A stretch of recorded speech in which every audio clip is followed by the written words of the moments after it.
Good morning students, good morning all of you. So in this video we will talk about neutralization.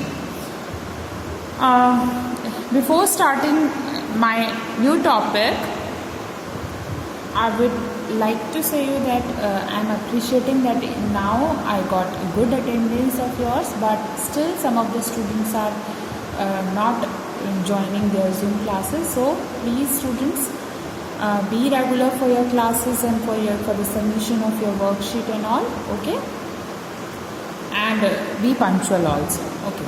Now in this video we will talk about a new concept, neutralization. So what do you think can be a neutralization is? Neutralize is to compensate something. So if you incurred a loss of say 100 rupees in your business, you do something so that you can make up for that loss, so that you can make more money to compensate that loss. So that is called compensation. So neutralization is something when effect of one get neutralized by the effect of another object. So let's see what it is. A very interesting thing that we are going to discuss here is what would happen if an acid and a base react with each other. So what would be the response? So when your acid, because we saw that acid and bases, they are very much different from each other, so they do not have anything common as such. So what happened when they both react with each other? So what happened is nothing but neutralization. So here we talk about balancing. So whatever is caused by the acid, when you add a base to it, it tries to compensate it. So that is why it is called compensation or neutralization.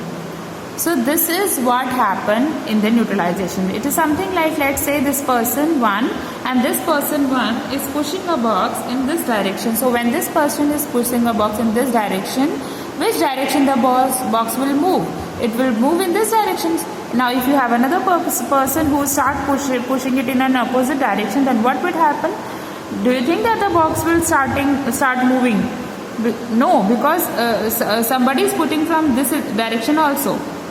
So you have people compensating each other effort, and that is why the box is not moving at all, because one person is moving it in this direction and another one is pushing in the opposite direction.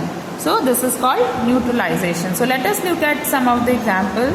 So think of this example. Let's suppose you have the turmeric paper dipped into a basic solution. So what happens when the turmeric is dipped in a basic solution? It turns dark red, right?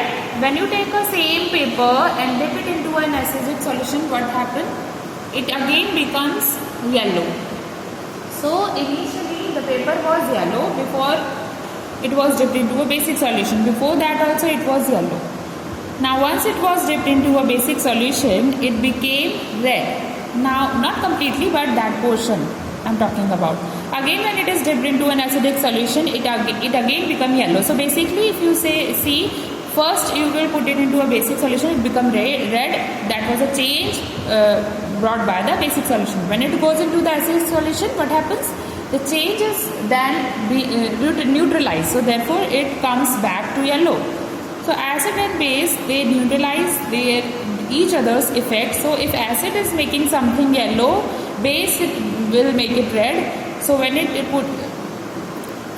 you put into anything, it always neutralizes each other effects, right? So let's take another example. Let's talk about the litmus paper. So initially it was blue litmus paper before it is put into some solution. When you put this into an acidic solution, what happened? It becomes red. When this paper is again put it into a basic solution, what happens? It again becomes blue. So basically the effect of acid was compensated or neutralized by the base.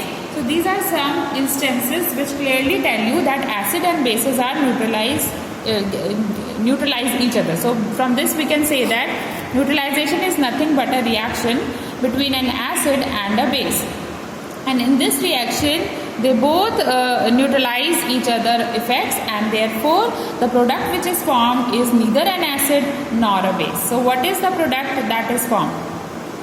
So the products which are formed are basically salt, water and a lot of heat energy is released. So salt is neither an acid nor a base. So let us look at an example. Let us suppose we take an acid. Let's consider a hydrochloric acid. So this is a hydrochloric acid, and this acid is combining with a base, let's say sodium hydroxide. So this is hydrochloric acid, and this is sodium hydroxide. Now, as per the definition of neutralization, when this acid will combine with this base, they neutralize each other and salt will be formed. So which is the salt that is formed? In this case is NaCl. So basically Na is combined with this Cl, NaCl, and you are left with H2. So H2O, and some amount of heat energy is released, and so NaCl is nothing but a common salt, so it is a salt. So salt plus water plus heat energy. So this type of reaction are known as neutralization reaction. So let us take some more examples of this, because you should not keep this reaction work only with hydrochloric acid or only with sodium hydroxide. I will take an example of a lot of different acids and also a lot of different bases, and will show you how salts are being produced along with water. So let us take first example where we considered sulfuric acid, that is H2SO4, when it combined with sodium hydroxide. What happens? So this is sulfuric acid. Now these reactions which I am writing here, you can perform this experiment, we can perform but not now. So but it's not advised to handle the acid alone. When we perform it in laboratory, then I will tell you how to do it, because it is not safe to handle the acid. So if you combine the sulfuric acid with sodium hydroxide, so what happens? You get sodium sulfate, that is Na2SO4, along with water. So this sodium sulfate is again a salt. Let's take another example where we considered hydrochloric acid, but we are considering a different base here, that is potassium hydroxide. So here we are considering potassium hydroxide. So in this case what happened? As a result of this, it formed potassium chloride plus water. So this is potassium chloride, which is again a salt. So this potassium chloride is again a salt. Let's take in another example where we taken another new acid, that is nitric acid, which is HNO3.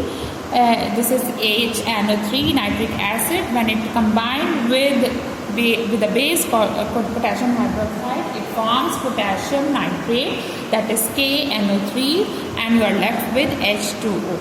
So you see, even though we are trying out with different acid and base, but the products are the same. So these type of reaction are known as neutralization reaction. So now we have been talking about acid and bases so much. So let us look at some of the examples in our day-to-day life where we have seen the role of acid and bases. So one such example is indigestion. So did it ever happen to you that you ate some unhealthy food or some junk food? You ate a lot of oily stuffs, and then the next day you feel discomfort in your stomach, you feel pain in your stomach, a kind of feeling of burning sensation in your stomach. So why does that happen? That happens due to the indigestion, because the food doesn't get digested properly. So in one of our previous lessons, we have discussed about this, how food get digested. So during digestion, the food which we have eat through our mouth, it counter a lot of enzymes secreted by saliva in our mouth, secreted by enzymes which are present in our stomach, in a small intestine. And as a result of this action of these enzymes, the food is broken down into a simplest form, which are absorbable. And that is what we call digestion. So when you talk about the stomach, so in the stomach, there is an acid which is present called hydrochloric acid. Now, due to this acidic medium in the stomach, there are a lot of advantages. There are a lot of germs which might be present in our food that our diet get disabled in this acidic medium, and also this acidic medium enables enzymes called pepsin, and this enzyme help in the digestion of protein. So that is also another important advantage of having this acidic medium in the stomach. But when indigestion happen and when you get that burning sensation, this happens because of increased acidity, increased concentration of this hydrochloric acid in the stomach. So when you have too much of acid in your stomach at some place, then what happens? How do you reduce that effect of acid? Obviously by putting some base into it, because base neutralizes the effect of acid. That was what we learned in the neutralization reaction. So in this case, what do you do? What do we normally do? We take some tablets, the antacid tablet like Diagene. Okay, so what do these tablets do? So these tablets are anti-acid. They will just do some opposites of acid. These are some antacids which they contain some basic solution. What kind of? Let me give you an example. Okay, basic solution. Like for example, magnesium hydroxide. This is a base. Or aluminium hydroxide. Aluminium hydroxide. This is also a base. Magnesium hydroxide. These are all bases, and these type of bases. These are present in antacid tablet, and when you consume them, it goes into your stomach, and there the bases will actually neutralizes the effect of acid, and that is how acidity level reduce in your stomach, and you will feel better. And in the process of digestion, happen very properly. Okay, so inside our body we have acid and bases. The antacid, even inside our body we have an acid and bases working for proper functioning of body. So let's look at another example. Have you ever come across somebody who is come across with an iron bite? So what happens when iron bite? So some acid get injected, and that is why the entire area gets swollen. It has a lot of pain, and sometimes the infection spread to other parts of the body also. So what happen actually is this contain, and they inject. When they inject, they actually inject a formic acid inside your body. Now when formic acid is injected inside your body, so due to the effect of that acid, all these side effects come out. Okay, all these consequences which we see come out. Okay, so how do we cure it? So for that we have a remedy of moist baking soda. So this baking soda is basic in nature. It is sodium bicarbonate, NaHCO3. So moist baking soda means along with water, baking soda along with water. So this basic nature of baking soda will neutralize the effect of this acid, that is formic acid. And that is how the effect of acid will be reduced, and you will be cured of the effects of iron bite.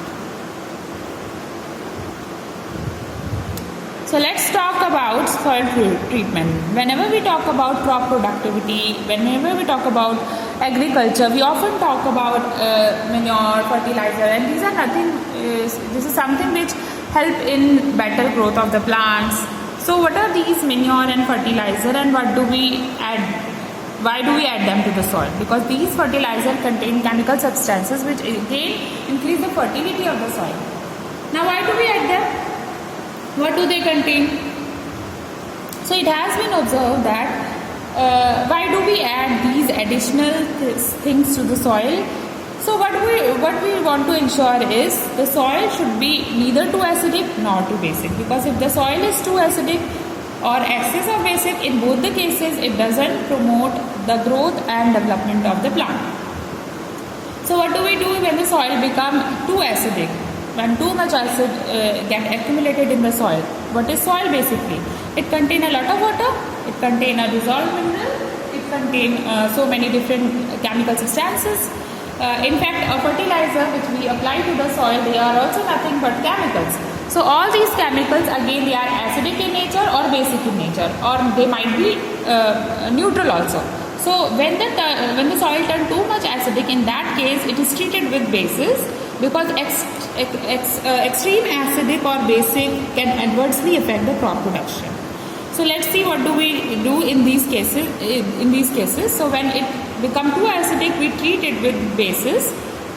What kind of bases do we apply to the soil? For example, calcium oxide, calcium hydroxide, all these things are purposely added to the soil, so that bases can actually neutralize the excessive acid present in the soil, and that's how the acidic nature of the soil can be reduced to some extent. Now similarly, if the soil is extremely basic, in that case what should be done? It should be treated with fertilizer, and these fertilizers, and what are these? These are nothing but chemical substances. So these fertilizers are the organic matter, they also release some acid in the soil. So these acids will neutralize the effect of bases, and that's how it will reduces the basic nature of the soil. So depending upon the need of the soil, a respective fertilizer or manure can be added to the soil. So in the soil also we see that acid and bases play a major role. So with this we have reached to the end of this chapter. We will look some of the question of this chapter. Now difference between acid and bases, they just like opposite to each other. Most of things are different from each other. So we start with an acid. The acids are sour in taste.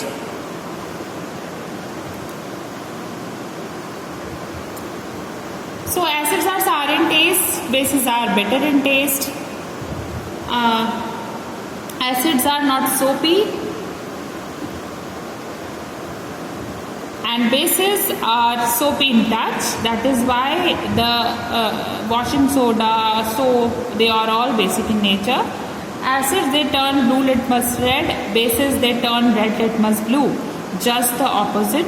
Acid with turmeric indicator, there is no change in color, but bases, they turn they come to red color with turmeric indicator. With China rose, the color changes to dark pink, whereas for bases it changes to green. So behavior of acid and bases are completely different with all the indicators. Question number 2. Ammonia is found in many household products such as window cleaner. It turns red litmus blue. What is its nature? Now red litmus blue, who turned red litmus blue? So blue, B for B for blue, B for basic. So it is obviously basic in nature, because red litmus is turned blue in case of basic solution. Third question, name the source from which litmus solution is obtained. What is the use of this solution? So litmus is nothing but a dye which is obtained from lichen, and lichen are found in the bark of the trees, and they are a symbiotic association with algae and fungi. So in this association, both algae and fungi are mutually benefited. So how do we use litmus? So it is used as an indicator to check or test the acidity of a substance. For example, if you take a different substances like a lemon, soap, sugar, and you perform a litmus test for each of them, so you will see that by looking at the changes in color of litmus paper, you can decide which one is acidic, which one is basic, and which is a neutral. Question number 4, is that distilled water acidic, basic or neutral? How would you verify it? So distilled water is a pure water and it is neutral, because water doesn't behave like an acid or a base continuously. So how do we test it? Maybe we use litmus paper as an indicator. So when you put the litmus paper, both the red litmus and both the blue litmus paper in a distilled water, there is no change in the color, and that proves that water is neutral.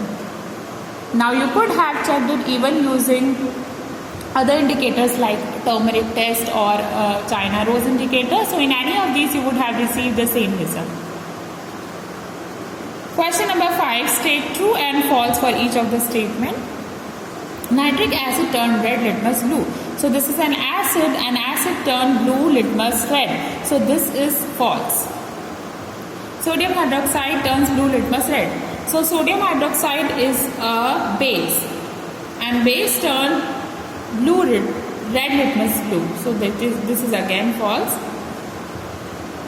Sodium hydroxide and hydrochloric acid neutralize each other and form salt and water. So sodium hydroxide that is NaOH and hydrochloric acid, that's HCl, they undergo neutralization to form NaCl plus H2O. So this is absolutely true. Indicator is a substance which shows different colors in acidic and basic solution. So yes, of course, and that is why that substance is used as an indicator to test which is acid and base. Tooth decay is caused by the presence of base. Not really. Why is tooth decay it happened? It happened due to the accumulation of food particle inside our mouth. What happens when food particle when accumulated? Now growth of bacteria, and what do these bacteria do? How do they spoil the teeth? So bacteria, they release some acid which actually cause tooth decay. So this is it is false. It is caused by acid. Question number 6. Dorji had a few bottles of soft drink in his restaurant, but unfortunately these are not labeled. So he has to serve the drink on the demand of customer. One customer want acidic drink, another want basic, and third one want neutral drink. How will Dorji decide which drink is to be served to whom? Now again we can perform an indicator test. For example, the litmus test. So wherever the blue litmus turns red, that is acidic. Whichever drink red litmus blue, that is basic, and where there is no change, that is neutral. So basically we have to take the drink in a glass and litmus paper dip into it. So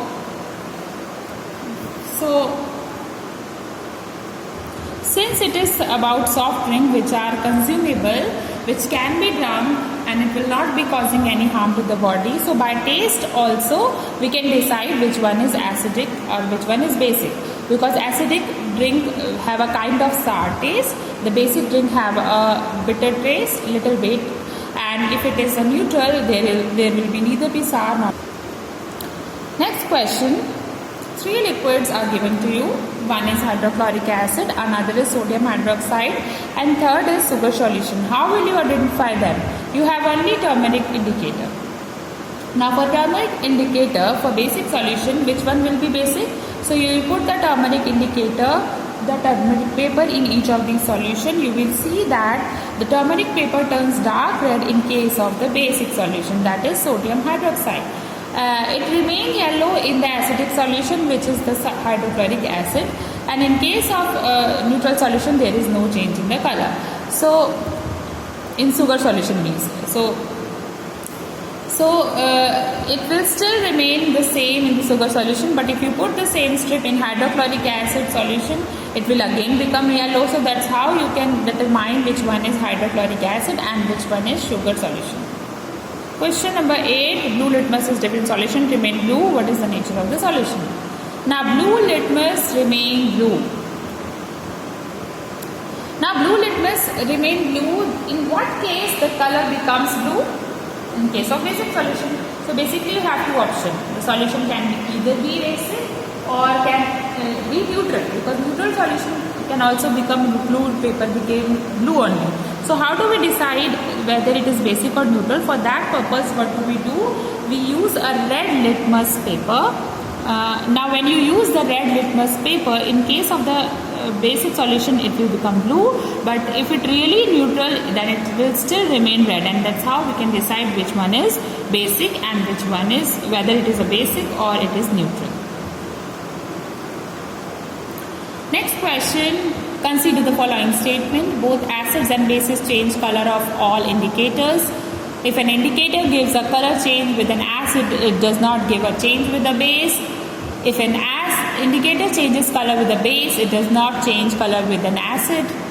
Change of color in an acid and a base depends on the type of indicator. Which of these statements are correct? And there you have 4 options. So let's analyze the statement. First statement says that both acid and bases changes color of all indicators.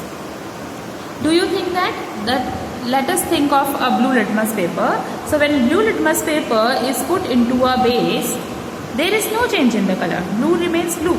So similarly, when turmeric paper is put into an acid, there is no change in the color. It remains yellow. So this statement is not correct. If an indicator give a color change with an acid, does not give a change with a base. Not really. Let's take an example of a China rose indicator. So you see that China rose indicator gives a pink color with an acid, and it also gives a green color with a base. So it will also give color change in both acid and base, but the colors are different. So this is also incorrect. If an indicator changes color with the base, it does not change with an acid. So B and C mean the same thing, so both of them are not correct. Change of color in an acid and a base depends on a type of indicator. Well, this is true because if you see, the change of color depends on indicator. For example, if you think of an indicator like turmeric, then the turmeric, there is no change of color in the acid. But if you change the indicator, for example, if you take litmus paper, so there is a change in color in acid. So if you think of China rose, there is a change in color in acid and base. So whether the color will change or not, how the color will change will completely depend upon indicator. So this is correct. So out of this, which option would be correct? Only D. So with this, we have reached to the end of this chapter, and we will start the new chapter in the next video. Thank you, student. If you have any doubt, you can ask me in Zoom classes. Take care. See you all.